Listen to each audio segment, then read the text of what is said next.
Alright, so here we have the center of the boat. Seen this a couple times, but you can see I got the pads for the fuel tank located in the front now, and those are epoxied in. Those are pieces of Coosa board that are shaved to kind of fit the contour of the bottom of the boat and the contour of the bottom of the tank. And you can see the vent line and the fuel line. Ran the new ones of those.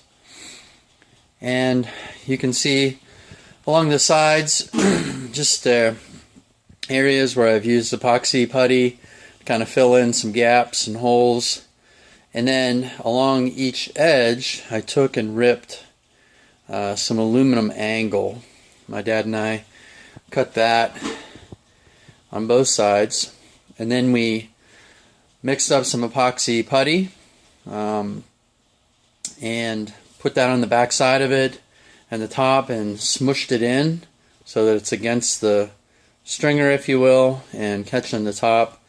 And then we use sticks across to kind of push it in so it's nice and tight. And then we clamped it up and sandwiched the deck. And then we also used some rivets, some heavy duty big rivets. You can see one there. You can see one there. Every so often we riveted it. And in addition we used screws.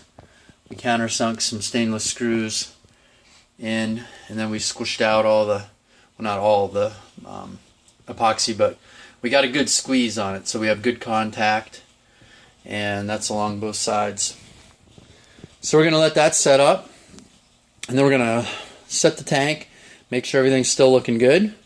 I'm going to cut some pieces of neoprene that'll fit on the pads, and we'll get those positioned on the bottom of the tank. We'll use 5200 sealant to affix those to the bottom of the tank, and those will be keeping the tank from having a hard spot to wear into the aluminum, and it'll also keep moisture from being in direct contact with the aluminum and sitting there kind of between the hull or the spacer boards or the, those little pads and the tank. So it should be nice and dry in that forward compartment. And then roughly in this area here I have that piece of Coosa board already kind of fit to the bottom of the profile of the hull, so that'll be placed in. We will epoxy that in, glass that in, and we have a custom wedge that we built. I don't know if you can see in the very front we have a kind of a bulkhead spacer that keeps the tank away from the front bulkhead, and that's Coosa board. We made a spacer out of it, and in the back we're going to have a wedge that's going to wedge it in tight, and that'll keep it secured. And between that and the tabs, the mounting tabs, we should be in great shape. Sorry, the focus went out there, with that tank being nice and secure in there. And then the back section will be just the storage area.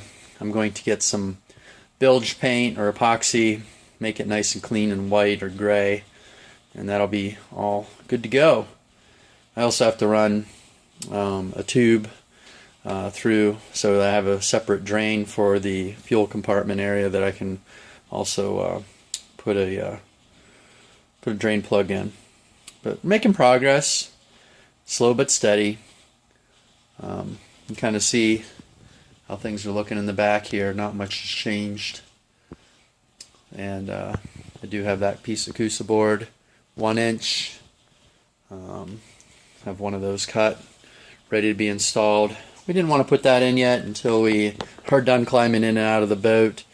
That way it's easy access through the transom. That'll be one of the last things we do, is put the transom pieces in. But as I said, coming along. Thanks a lot.